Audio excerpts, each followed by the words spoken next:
Oakland is the gateway drug to Pittsburgh.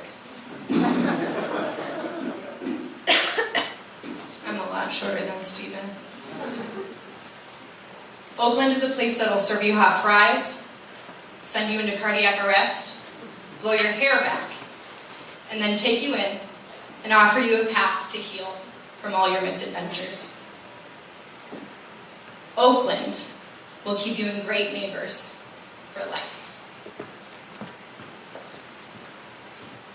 In the summer of 2002, I went through a cataclysm of unexpected life changes that deposited me in Western Pennsylvania for this season. I had just broken up with my boyfriend of 6 years.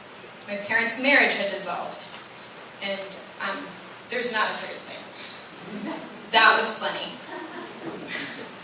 I found myself sharing a sublet house on Forbes Avenue with 5 other women. We kept a cutout of Austin Powers in the front window. And the kitchen was still its original 1963 pink.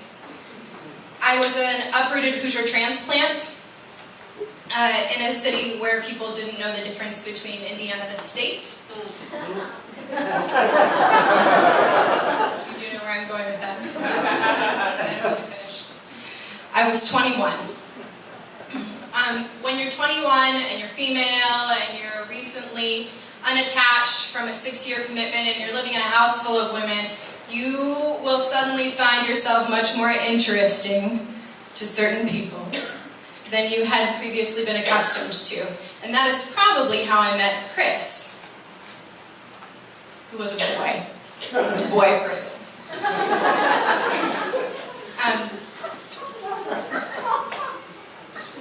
Yes. Then one scorching, listless summer afternoon, Chris asked me if I wanted to go meet his friend from high school, Frank, and that was definitely how I met Frank. So without really a plan or knowing where we were going, we all piled into Frank's car when he rolled up on Forbes Avenue, and we drove down to Atwood and parked pretty far down the street, maybe all the way down near Bates. That is what that street is called, right? Yeah. And we started wandering through the alleys up to get some fries. Yeah. So after the fries, we wandered our way down Forbes Avenue. And we really didn't have a plan for the night. But we made our way down to the cathedral. And Frank's great at this, actually. Frank's great at making a life-changing event out of a situation where there really was no plan. We'll get into that more in a moment. It was after hours, and we ended up winding our way into the cathedral. It was quiet in there. It was somber. I assume most of you have been in the cathedral after hours at one point or another in your lives. This was my first time, and I was immediately enveloped in a sense of the sacred. There was a sensation of incense, if not the reality of incense in the room. So we wandered up and down small flights of stairs, trying to peek into the locked-up nationality rooms. And as we wandered around, I was just taking it all in. How epic the building was. How epic this city is. How many people had come together from so many places to make that place, to make this place possible. I was falling in love.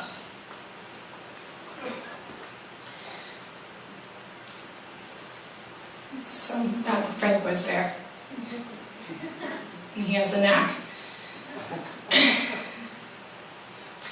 So I followed Chris, and Chris followed Frank. And Frank led us onto an elevator. And we went up to just the right floor. Do you know where I'm going with this? 37. Thanks for reminding me. I actually couldn't remember the number. I've been struggling for weeks. We went up to just the right floor, and then down a hallway, and I remember it, up another staircase. And that may not be how you remember it, but that's how I remember it. And and down another hallway, and that led us to a bathroom. I don't remember if it was a men's bathroom or a women's bathroom, but it definitely had a window. And we all went to the bathroom, and out we all went through the window. And as we climbed out of the window, and I found my footing on the balcony, the wind caught my hair. My heart stopped. And I looked out over uptown, the south side, Oakland, the hill.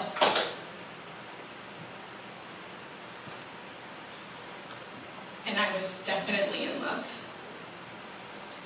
I had found the one. Pittsburgh. So, I really mean that, in case you can't tell. Really mean it. This year, this spring, when another cataclysm of unexpected life events unleashed itself upon me and my family, I knew one thing for sure. We were not leaving Pittsburgh. In March, in February, I have to get my timeline straight. In February, a crack opened up across our backyard. And slowly-ish, but kind of rapidly, our yard fell away from our house in a landslide. In March, one of our children had a life-preserving surgery. And that's also an Oakland story, isn't it?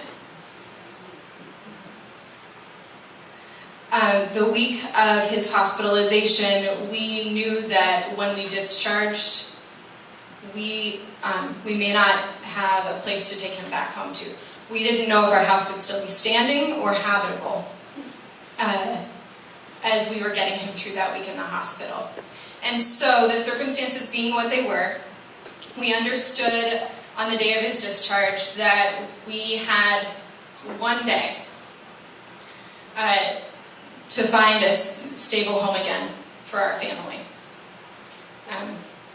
So if you're catching on to this, this is also kind of a story about the importance of a land trust, right? So having one day, we did what we could. We made our way through the East End, the part of the city where we'd always made our home. For years I had ridden the EVO in to Oakland every day for work. I had worked within view of that cathedral. When our daughters were born, I delivered them at McGee, and our son has become really, really reliant on all of the resources here in this part of town. So we searched all over the East End, and we couldn't find what we needed. And so, with really heavy hearts, we dug deep. And we got in the car, and we launched out, and we drove up to the northern neighborhoods in search of the hope that maybe we could find something we could afford there. And still we came up short. And so on our way over to Troy Hill, we were really exhausted, and we knew we needed to get some encouragement and see a friendly face. And my husband and I called Frank. It should be said that Frank didn't introduce me to my husband, Ian, who is sitting back there trying to blend into his chair. But Frank actually met Ian long before I did, and they've been really close most of their lives. So we called our friend Frank, who lives in the Mexican War streets, on our way over to Troy Hill, because we felt like caffeine and a friendly face might be a smart idea right in that moment. It was the dead of the afternoon. We needed to pull it together fast and come up with some solutions, and we had a lot to talk through. And as we clustered together with Frank and his wife and his daughter, Frank and his son up in a tree in his backyard, Frank's dog leaping out of the second-story window onto the fire escape, kind of like Frank had asked me to do years earlier. We relayed to Frank all of the hard-to-swallow realities that we had encountered that day. That we didn't know where we were going, but we needed to find a home fast. And Frank's face lit up. As Ian likes to say, Frank is full of possibilities. Come be our neighbor, he said. There are houses here.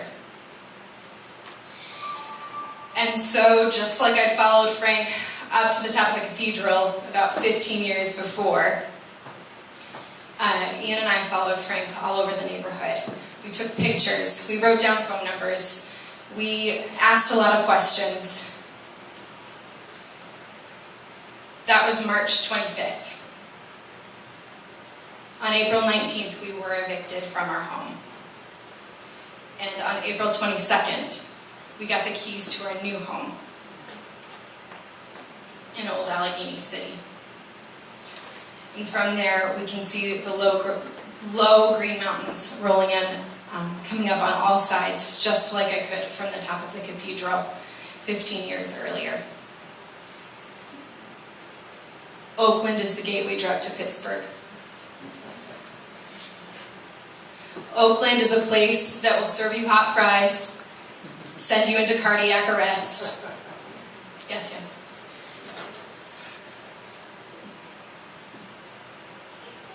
Blow your hair back, and then take you in to offer you a path to heal from all your misadventures. Oakland will keep you in great neighbors for life. Thank you.